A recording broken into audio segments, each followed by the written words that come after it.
Temperatures are cooling down this evening. We are dropping down into the 50s overnight tonight. Lows either side of 57 degrees, and some patchy fog is possible early tomorrow morning.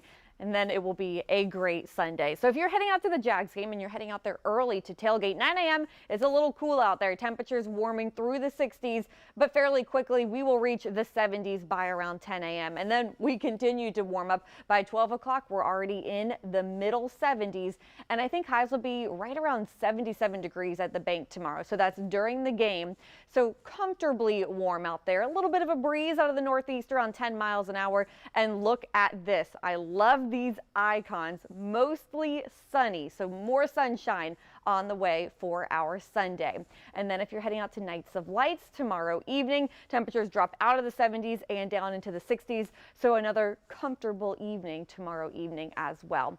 The big story that we're watching, our next cold front that will arrive on Wednesday. So tomorrow we're mostly dry, only an isolated shower, a 10% chance of rain. 20% on Tuesday, bumps up to about 30% on Wednesday, and then we're expecting showers with perhaps even some thunderstorms on Wednesday. But we are drying out in time for Thanksgiving on Thursday.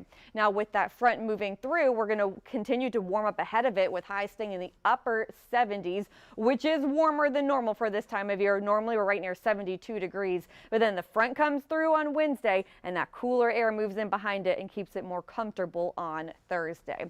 So here's the big setup. We'll watch that front approach on Tuesday. That's going to bring rain to places like Atlanta and up towards along the East Coast, over towards the Chicago area even, and then that rain moves through our area on Wednesday again, maybe even a few thunderstorms associated with that. But then we dry out and we cool down with winds coming out of the north on Thursday, on Thanksgiving Day. So let's talk about travel. A lot of you will be traveling this week, and on Tuesday, it's going to be a bit of a mess out there for some of you. We're expecting rain Chicago, Detroit, Green Bay, through Charlotte and Atlanta as well.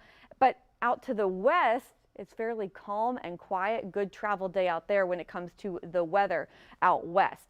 Now on Wednesday, that's when the rain moves through our area. It's quieter for a lot of the areas along the East Coast and back towards Chicago and Green Bay. And then as we look over towards the west, things will be starting to change. So still a good travel day mostly when it comes to the weather to the west. But then on Thanksgiving Day, places like say out in Colorado or Nevada, they could be expecting snow. This is a big picture of our Thanksgiving forecast. Yes, each and every location you see on here are real locations in the United States. Now, what are we expecting locally? Not too bad. Starting off a little cooler out there in the 50s, highs getting to near 66 degrees on Thanksgiving Day. Partly cloudy skies out there, a little bit of a breeze out of the north around 11 miles an hour.